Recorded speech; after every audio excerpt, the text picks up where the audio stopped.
thanks for joining me today. I'm Kendall Stafford here with Benchmark International. Before we get started, we have a few more people joining, but I just want to give you a bit of a tour in terms of what to expect on what you see on your screen. So right now you will see a panel that will allow you to ask questions throughout the webinar. My team member, Amy, is here with me, and she'll be taking those questions. We'll answer questions at the end of today's webinar, but if it's something that we need to discuss one-on-one, then we'll arrange that with you. And if it's a quick answer, then you may have a response coming back to you through the same area where you ask the questions, and you should see that in the right-hand screen. There's also some documents that are there for you to look through at your leisure.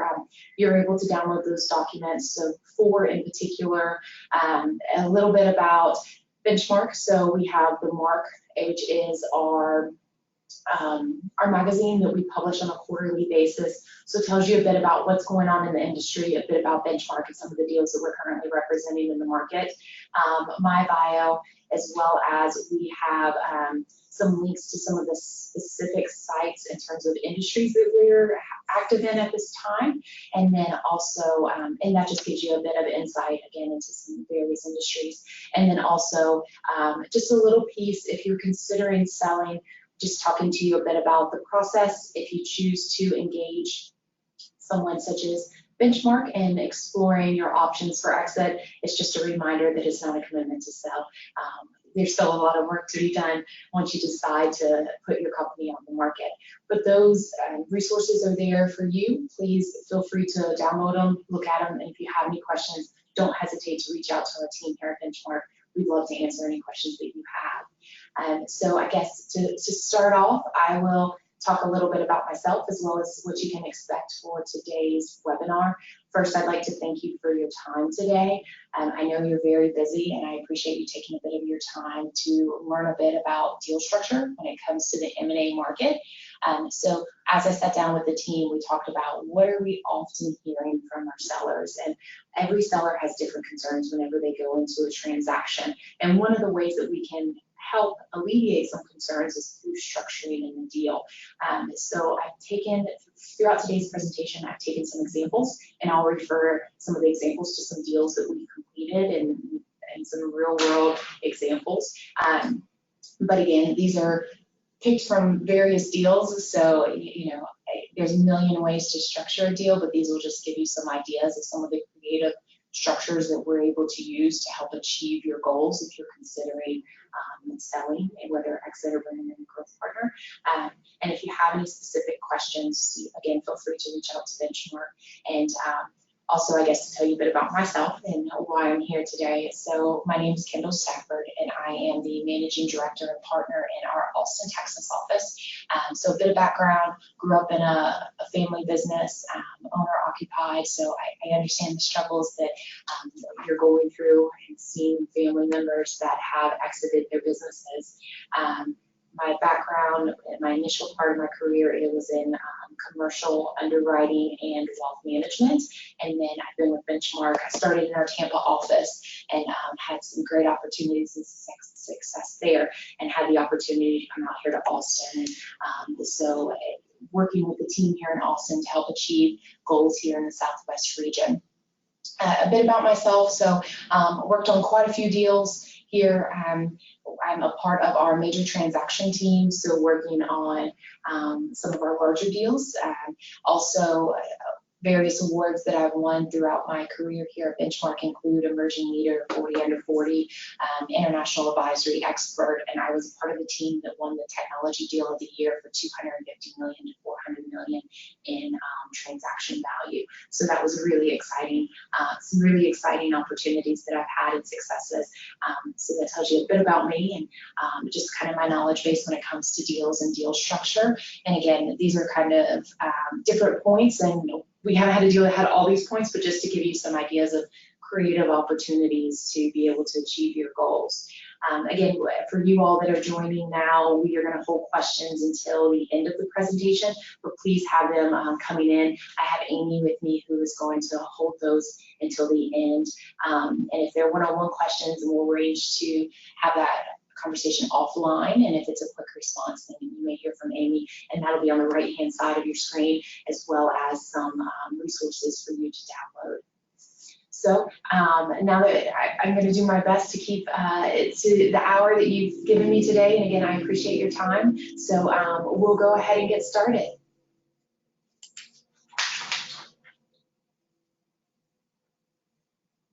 So what you should see now is a presentation that we put together.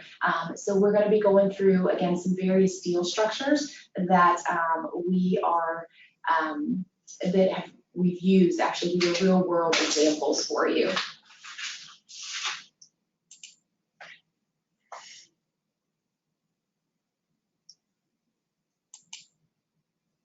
So to begin with, one thing that we commonly hear from sellers is their concern around their employees. Typically, the businesses within the lower middle market are owner-occupied businesses, and they've had employees that have been a part of their business from day one. And so oftentimes, owners are concerned about making sure that their employees are taken care of in a transaction. You hear these stories out on Wall Street of these large transactions that are taking place, and they're coming in and cleaning out the people in the business. The market that we play in is a bit different. Typically, the transactions that take place are based on good cultural fits. And one of the things that I often hear from sellers is, how can I make sure that my employees are taken care of? So we can do that through structure and make sure that people are incentivized, and the incentive is alongside with the incentive is side with the buyer. So one of the things that we hear from sellers often is, look, I made this arrangement with one of my key employees that whenever the time comes, I will pass a portion of the transaction along to that employee. And it might be a handful of employees. One of the issues with that is that the buyers come in and say, look, I need these employees to continue on post-close, and I don't want them to have enough in the bank where they don't want to come to work. So it causes issues for the buyer. So one of the ways that we get around that is an option pool or a management option pool. And what that does is that sets aside equity in the new entity or the acquired entity to be able to give equity options to the key employees. So typically these option pools are about 5 to 10% of fully diluted equity, and they vest. Typically, there's two different classes, one that invests over time and tenure with the company, and the other that invests over performance. Now, what we find is that there's in-depth conversations that take place between the buyer and seller during due diligence that help earmark which parties, which key employees actually receive part of this equity pool. And sometimes the decision may be, look, if we have a 10% option pool, let's only give out half of that to the current key employees, knowing that we're going to build this company and we might need good people to come on and have a stake in the company. But what this does for the buyer is it allows for incentives to be aligned. So it's a win-win. So as the company grows, the buyer wins in terms of their return, but also the employees win, because whenever the buyer exits, they get a portion of that transaction value.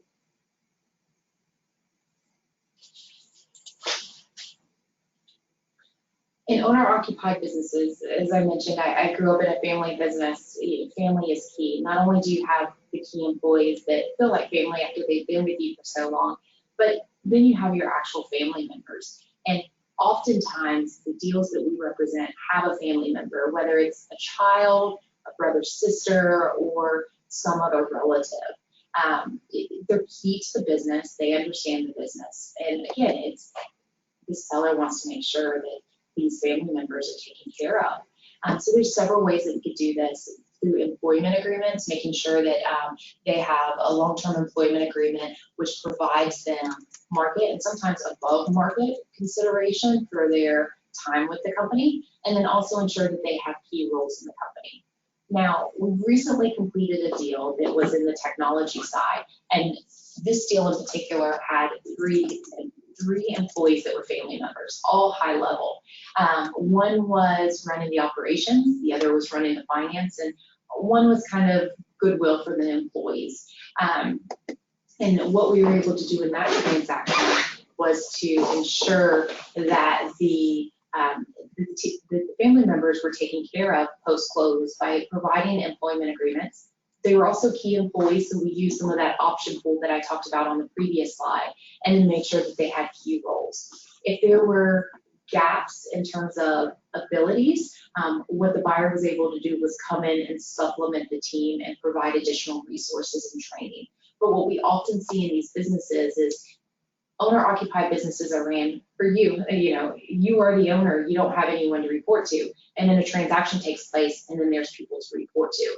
So the business changes and the needs of the business change. So even businesses that have top-notch executives have had to have teams that come in and support them because of the changes that the buyer requires. So that's often something that we see, but that doesn't mean that the family members aren't key moving forward. So we're always very clear in discussions about what their role is going to be post-close, and then again, how do we secure that between the role in the company post-close, the employment agreement, as well as the option pool, again, which we talked about on the previous slide.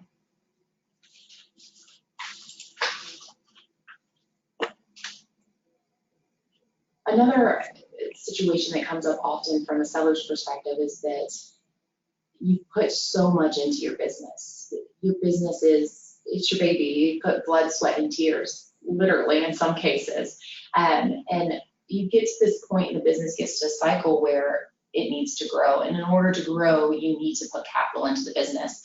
But as an owner of the business, you have to decide whether it's the right time, but not only is it the right time, but as your largest asset, most likely in your personal balance sheet, do you want to put more capital into the business? Because at some point, you're going to want to see that return.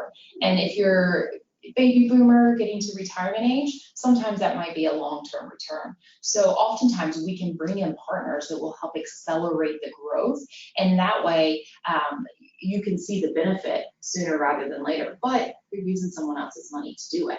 So oftentimes you're able to take some chips off the table, put a little bit of cash in the bank, and have another go at growing the business. So the way that we do that, there's two main ways that you can structure around that. And oftentimes you hear it called the elevator deal. So you take some today and then you ride the elevator up to the next level. So one of the ways that we're able to achieve that is through rolled equity. So essentially what happens is you sell a certain percentage of your business, typically majority in this space, and you retain some of the ownership. Now that sometimes can be done in a tax-friendly way, so you're not necessarily paying tax today based on the amount that's being rolled or the consideration that's being rolled. And oftentimes you'll hear second bite of the apple. So we've had situations where sellers have actually received more through the second bite of the apple than they did the first, to the point where I've seen some sellers that have received 4 times more in the second bite versus the first. And the reason why is because some of the partners that we're able to find bring a lot of resources to the business. They're making acquisitions. They're growing organically as well as through acquisitions. They're bringing in key players and bringing systems into the business and all kinds of things that you as a business owner probably know that you need, but just haven't wanted to spend the money or time doing those type things. And so that's a real option that we see a lot of times sellers taking advantage of, especially when we hear sellers say, I got into business because I really enjoyed X. Now my day-to-day is taken up with all the other headaches that come along with owning a business. Payroll, employee issues, lawsuits, reputation issues. If all that goes away, I think I'd still enjoy doing why I originally started the business and really where my passion is. And so with this type deal, we're able to get the seller back into the position that really they're passionate about. It might be a board position, it might be a creative position, it might just be, a position where you're out there shaking hands per se, or maybe you really want to be driving the business, but yet you haven't made the investment in the HR director or the other executives that you need within your suite. The other option in terms of growing is through an earnout. So oftentimes I talk to sellers and they say, look, I've talked to my buddy down the street and they told me about all the times that someone hasn't paid out. Well, for every bad story, I can tell you a good story. And, oftentimes you only hear the bad stories if we think about the news in today's era. But when it comes to earnouts, there's quite a few. It's actually, you hear earnout and there's no one size fits all. There's so many options that we have. So whenever an earnout is essentially whenever the business grows, you earn a portion of the transaction value. So the way that we can structure that is that as the business grows, there's certain benchmarks that have to be hit, and those can be off of various measurements. Oftentimes the measurements are revenue, gross profit, EBITDA. So this is where in any transaction it's important to have a good M&A attorney, but especially when it comes to earnout, because the earnout is going to be based off of what the contract says. And so when the contract, if something ever goes wrong, then they're going to rely upon the contract. And so you need a good M&A attorney. And the reason why an M&A attorney is going to be key is because they're going to try to be thinking ahead on the what ifs and trying to protect you on that. So oftentimes the easiest measurement is revenue. It is what it is. Gross profit is the second option. So gross profit is the thing that always has to be clear whenever you have an earnout based on gross profit and EBITDA is how is that going to be calculated? Is it going to be calculated the same as it has historically, or is it going to change moving post-close? So is the buyer going to be calculating these measurements different than you have historically? And it should be based on how you have historically calculated these measurements. And the reason why is because that's where the valuation for the deal is coming in. So that's going to be key in understanding those earnouts. And then we talked about benchmark, how do I actually earn the money and hit these goals? So there's different ways. So one type of earnout is a cliff. So you hit it, and if you don't hit it, you lose it. So for example, if the earnout is $3 million in revenue and you make $2.8 million, then you don't earn anything. You'll see those a lot of buyers like those deals, but it gives sellers sometimes a bit concern whenever they're looking at that type of earnout. The other type of earnout is a capped earnout versus an uncapped earnout. So a capped earnout is essentially whenever you go into the deal, the buyer says, look, you can receive $1 million in earnout, but once you hit the $1 million, you receive no more. Now, a business owner that really believes in their business and believes with the right partner, it's going to grow aggressively, that may not be in your best interest. And the reason why is because you really want to take some of that upside. So having the earnout not capped could be to your benefit.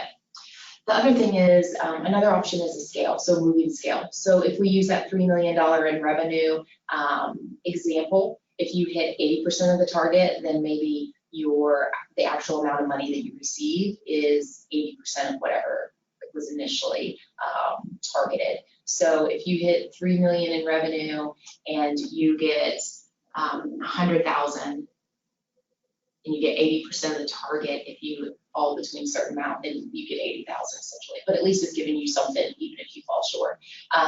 So again, there's pros and cons to every single one of these structures, but it just it is some options. And there's, as I mentioned in the initial part of the webinar, there's a million different ways to structure a deal, but these just give you some ideas.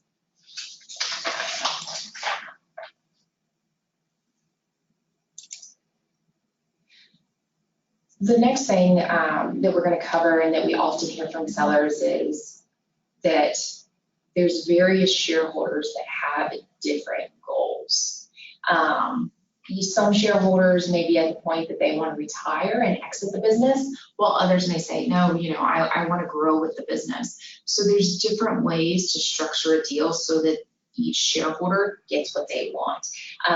So some of the ways that we're going to discuss, I'll come back to this slide too whenever we talk about some ideas here in the next few slides, but sometimes you'll see shareholders, there might be 3 or 4 shareholders and they all have different needs. From the buyer's position, they always say, look, I'm paying X, this is what the transaction looks like. From the seller's position, they can divvy it out how they like. So sometimes you see some trading going on the side between shareholders. We just had a deal here recently where some shareholders really believed in the growth of the business with the partner that they chose. And so some of the shareholders that really believed in the company bought out some of the other ones. So that helped increase their ownership post-close. Again, looking at the second bite of the apple moving forward. So we do see that from time to time. The other option is sometimes you have sellers that want out sooner. So you might have someone that's one of the shareholders may say, hey, look, I want to spend the next 5 years in the business. And another shareholder may say, well, I only want to spend 3 years. So the way that we can structure around that is to put some puts and calls on the shareholder that wants to stay in for a less amount of time or for a specific amount of time. You know, I only want to stay in for 24 months, period. Then that will also allow for that to happen. So what that means is that when the time comes, either you can put your shares to the buyer and they're forced to buy them at a predetermined formula, or the buyer can actually call the shares. So they will reach out and say, hey, we want to buy your shares. So that gets a little more complicated, and if that's something you're interested in, we could talk one-on-one. But again, those are options.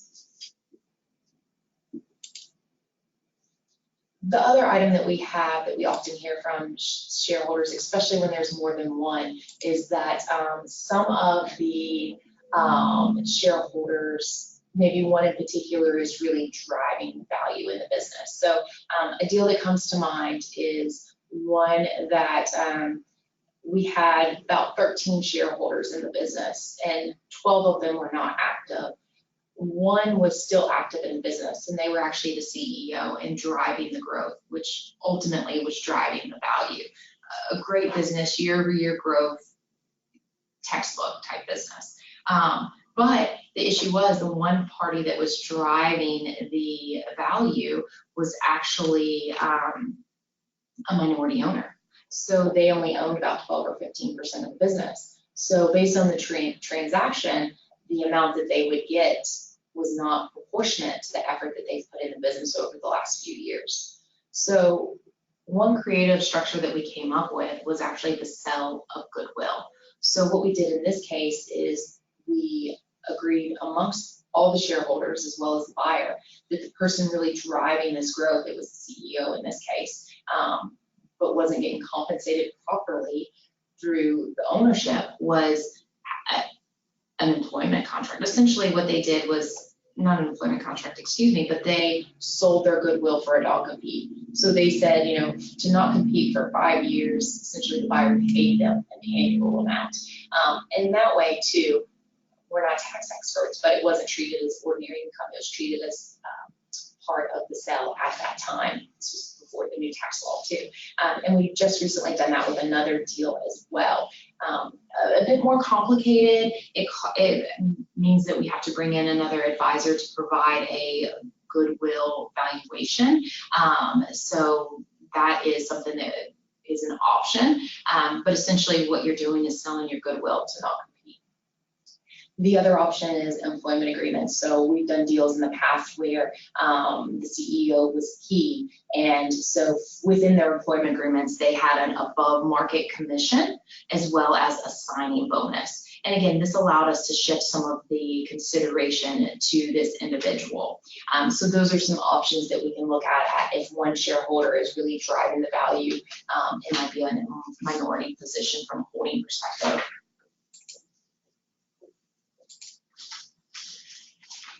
So one of the things you're probably hearing on the news a lot is around interest rates and how debt is actually being used in these transactions key for you, especially if you're looking at rolling over some of your consideration.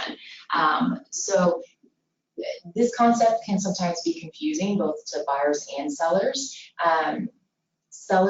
Buyers that are really sophisticated and try to go around benchmark, try to take advantage of sellers because of the complications. But if you hire someone such as benchmark, you know, we always want to point out that any red flags, and if you're not having your debt and your rolled equity treated properly, then that's something that we'll always have a conversation about with you. But oftentimes the buyers are taking credit for the debt that they're putting in the company, which is not the right way to actually structure the company. So in this example, and again, just running simple numbers, so you have a deal value of $20 million. The seller decides to roll 20%, so roughly $4 million. The buyer is going to put $6 million of equity into the company and going to receive $10 million of debt in order to be able to pay the initial upfront money to the seller. So the reason why they're going to use debt in this case is because debt is so much cheaper than equity, especially with interest rates where they are. So in this scenario, the seller puts in $4 million, the buyer puts in $6 million. So the seller owns 40% post-close and the buyer owns 60%. Now, the way that the buyer gets tricky sometimes is they'll say, no, you're rolling 20%, so you're going to own 20% in new post. So they're essentially taking credit for all that debt, which is not the proper way to do it. Now, some sellers say, I'm fine with the deal as is, but other sellers, this is a key point. We have some buyers that are doing this often and put in little equity of their own. And so it's just not an equitable deal. So these are type of red flags that we're seeing in the marketplace, that we're having conversations with sellers. And this is why it's so important to have someone such as Benchmark on your side, because we've seen the tricks, and we can walk you through them and walk you through how to deal with these items. But again, this is one of the reasons why debt is being used in so many deals, because it is so cheap in comparison to equity. But if you are rolling and looking at the second bite of the apple of what we talked about earlier, then it allows you to own more post-close than you actually owned, than you would expect. So again, if we take the example that I had talked about, the CEO that owned a minority amount, assuming 12 to 15%, by the time he cashed out and then rolled his amount of equity, so he rolled about, I'd say 5 to 7% off the top of my head, don't hold me to it. He owned about the same amount in equity as he originally had in the deal. So, which is was a really great result. So again, getting creative with some of these structures can really help you depending on what your goals are.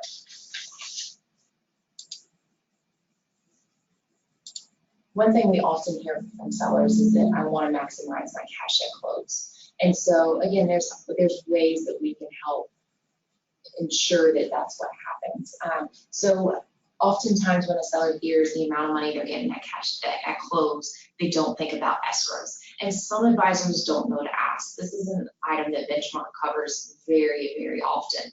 It's key, especially if your goal is to maximize your cash at close. So there tends to be two kinds of escrows in the type of transactions that we represent. The first one tends to be net working capital. Yes, all of our deals tend to have net working capital requirements. The great thing about this escrow is that it's a short-term escrow, so typically anywhere from 90 to 120 days post-close. So what happens is net working capital pay is targeted at closing, and then it's trued up post-closing and the funds are released.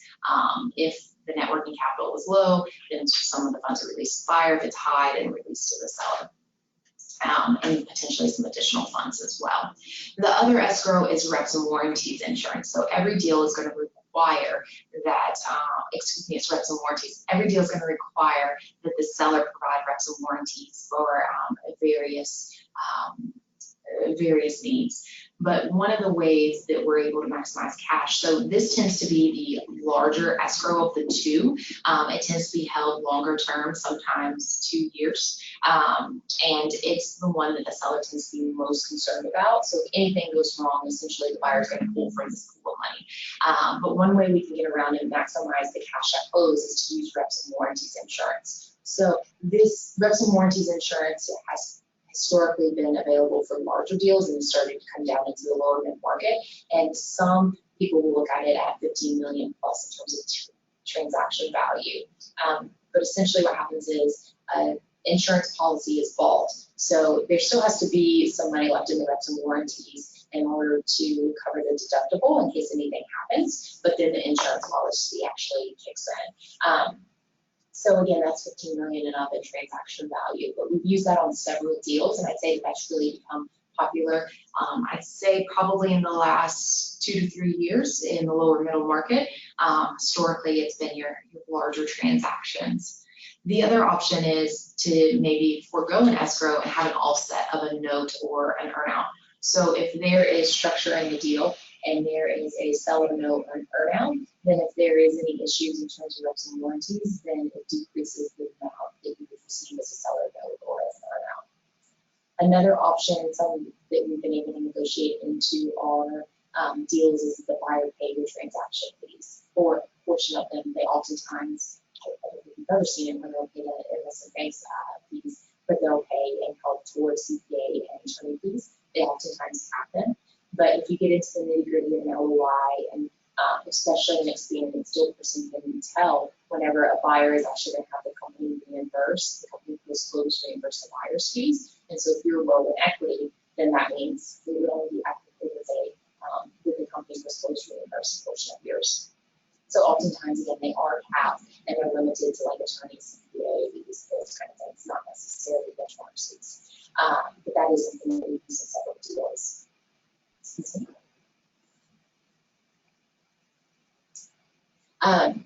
Another option is earnout guarantees. So, and we've done this on several deals, especially whenever publicly traded stock is used. So what happens in publicly traded stock is that there's holding periods in order for you to be able to liquidate, because oftentimes you may be an insider. So what happens is that if the publicly traded stock actually falls, then the buyer has agreed to issue more stock to make up for that fall. So we've used this in one case in particular based on an earnout. So what happened was, whenever they hit the earnout, if the stock had actually fallen, and the additional shares were actually issued. So from a value perspective, it was the same for the seller, but it ended up being more stock. So what happened in this particular case is that the seller got a lot of upside, because it was the buyer was actually doing an IPO. So it was a really risky deal for the seller. And again, risk reward ended up working out in this case, but the seller took a small amount of cash at close. They had a seller note which funded at the time of the IPO. And then they had stock associated with the earnout. And if the stock had fallen below a certain amount, then additional stock, buyer stock, was actually issued. So the value in terms of transaction value on the earnouts was what it was supposed to be from a dollar perspective, but they had more stock. So as the stock rose, then it actually became more valuable for them. It was an unbelievable deal that definitely went in our seller's favor. And it was a deal where they had 6 different options on the table, and they took the riskiest of them all. But they really believed in the future of the company, and especially with the buyer. And they really were able to maximize not only their cash, but also their cash long term whenever they looked at the whole transaction value, but also their upside. Something that you may hear in the industry referred to as a ROFR is a right of first refusal, and this can be used in terms of deal structure. So sometimes a seller has a piece of real estate that the buyer that's closely held to the business, so they're operating their operations are actually held within this piece of real estate that they hold. And maybe the buyer wants to come in and lease the real estate to begin with, but eventually would like to buy it. So first right of refusal. So at a certain time, that buyer has the first right to actually purchase that asset. Another option is we're doing a deal now where there's 5 different entities, and they're all related entities, but we've had an issue with, the buyer has had an issue with raising some of the funds because one of their equity partners has had an issue from Harvey here in Texas specifically. So what we've been able to do is structure the deal so that we can still get the deal done and it can move forward, but the buyer is just going to buy out of the 5 companies 3 to begin with, and then they have the option to buy the other 2 at a later date once the other equity partner gets back up on their feet from that natural disaster. So again, it's a bit different. It's not what you think of typically whenever you think of a transaction, but it is an option to be able to structure to be able to achieve your goals. So now that I've talked for quite a bit, we're going to get into questions, but before we get into questions, just 2 additional slides. So just a reminder about some of the handouts that you see on the right-hand side. We have the Mark. So again, that's our publication, quarterly publication magazine. So it gives you some good information about the market, benchmark, and some opportunities that we're representing. Engagement is not a commitment to sell. So just a reminder that, once you engage benchmark, it's not necessarily you're making a decision to sell. You're going out to be able to really see what's in the market and make a decision once we uncover your options within the market. There's a sector microsite, so this is just some of the sectors that we're seeing a lot of activity in, and give you some information there, and then my bio as well. So again, here's just a list of the handouts, and then if you're interested in one-on-one conversations or anything that we can do for you, please feel free to reach out to Sam Smoot. So his contact details there, smoot@benchmarkcorporate.com, or by phone 813-898-2350. So at this time, we'll open it up to questions. So as we've been going through the webinar, Amy's been taking your questions, so we're going to have her ask a few of those. We have a question from Larry. He says, I have a 10% owner who is the operations manager. If I sell the business, what is an expected payout, and/or is there a legal requirement to do so? This is under the assumption that he retires. We are a small company, so there's no retirement plan besides a 401k that they can contribute to. Great question, and I think that was quite a bit of information, so I'm going to have Amy read it one more time just to make sure everyone got that. Okay. I have a 10% owner who is the operations manager. If I sell the business, what is an expected payout, and/or is there a legal requirement to do so? This under the assumption that he retires. We are a small company, so there is no retirement plan besides a 401k that they can contribute to. So I think this is a great example of shareholders that may want different things in a transaction. So this might be an opportunity for the shareholders themselves to make a deal amongst themselves, so that, maybe he's not bought out 100% just because he exits. We do have shareholders that if there's some type of deferred compensation, that they participate in that, even if they're not at the business. From a legal perspective, I have to refer to the attorneys because I would be the worst attorney you've ever had. And that's one place that unfortunately I can't give advice. But from a structure perspective, there's no requirement that he take his 10% day one. And again, those are things that we can work on kind of once we get to that point of working through offers with various buyers. But great question. We have a question from Michael, and he says, if I am considering selling, how can I ensure I get the best deal in the open market? Great question, Michael. So one of the things that's going to ensure that you get the best deal is hiring an advisor that's really looking out for you. This advisor is going to make sure that any red flags that are happening from a deal perspective, that they alert you. But not only that, but even with an advisor, you'll see buyers try to go around the advisor. And it happens all the time because the buyer's trying to get the best deal for themselves. So they are going to do all that they can to be able to get in touch with you and try to get into you because you're the ultimate decision maker. But at the end of the day, if you ask the buyer to make a decision, they'll refer to their board of directors or their bankers, or they'll always have an out. But if they have a direct line to you, they know it's going to be you that make the decision. They'll also tell you things that are not necessarily true within the market, and if you hire an advisor, sometimes they'll try to even make the advisor look at like the bad guy. But you've got to remember that you hired the advisor for your interest. And so that's what the advisor is going to do. The way to get the best deal, though, is to be most open in terms of structure and going to market, as well as to be able to bring competitive tension to the table. So, I'm sure you probably watch Shark Tank, and once one shark gets in, the others get in. And that's exactly how Benchmark runs their model. We bring a competitive approach, which helps make sure that you get the best deal, not only in terms of structure, but also value.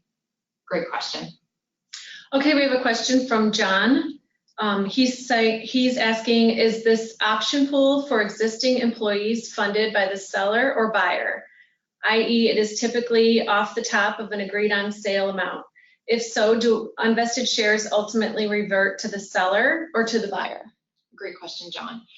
So if you remember, I mentioned fully diluted. So the option pool often dilutes the buyer and the seller. And the option pools are not, if it's 5 to 10%, say, it's not always necessarily exercised. So if there is any options that are left over, then it should revert to the appropriate parties at the time of sale. Great question. Larry is asking, what size companies does Benchmark work with? Great question, Larry. So we work with companies with $1 million to $100 million in revenue. We work with all different types of companies and all different sizes, and hopefully we can work with you as well. So one of the things that Benchmark brings to the table is a team of experts that deal with various issues that come along in the M&A process and the sale process. And we've got experience to work on some of the lower deals in the lower middle market as well as some of the higher ones. So from our perspective, if you fall within the $1 million to $100 million, it's definitely worth a conversation. John is asking, what is the approximate cost of your services, presumably as a percentage of purchase price? Yeah, it varies. So we are market standard, but I think that's something that we could definitely look at with you, John, on a one-on-one basis and talk about what your needs are. Jamie is asking, with hiring an advisor, what is the typical compensation for their service? Great question, Jamie. So there's different types of advisors out there in the marketplace. So Benchmark International, we work on a small retainer upfront, but really where Benchmark makes their profit is on the back end. So two things that keep us true to our seller: you don't have to take any deal we put in front of you, which means that we're out there trying to find the best deal because that's the only way we get paid and make a profit. And you can fire us at any time, 60 days written notice. So that really allows us to make sure that we're providing you with the best service. But we make our money on the back end and completing deals, and that's what we do for a living. We've been breaking records, which is really exciting, and it's been a hot market. So I just want to see, Amy, do we have maybe one more question and then I will wrap up? Yes, Charles is asking, I've been trying to build my business so that a potential party will pay me maximum value. When is the best time to sell? Charles, I hear that often from sellers. They want to get to a point and then sell their business, but oftentimes what sellers forget is that you've got a market that's moving. And I'm sure you've heard multiples are at an all-time high, and the question is, when is it going to end? We don't know when. We anticipate it'll be soon, but it's not going to last forever. So sometimes I hear sellers that are trying to build their business in order to get it to a position to sell, when ultimately they may get as much today for the business in the condition that it is that they'll get in the future. Because if the business grows and the market drops, you may still have the same outcome. So from my perspective, I always say now is the time to sell. You know what the business looks like, you know what the market looks like. And ultimately, just as I mentioned for Jamie's question, you don't have to take any deal that's put in front of you. This may be a test the market. Let's go out there and see. Now, our hope is that we can bring a deal that you can't refuse. And that's what my team does day in and day out. But ultimately, now's the time to sell. If you're trying to grow the business, by the time we get to market, a growth story is great. So we'll be able to use that growth story as we're talking to potential buyers. You have two more. Would you like to answer them? Maybe we can answer those one-on-one. I want to be conscious of everyone's time today. So we will get back to you in terms of the questions that are coming in. And again, thank you for your time. I know you're very busy, and I appreciate you spending an hour with us here at Benchmark International. And if there's anything we can do for you, please don't hesitate to call. Thanks and have a great day.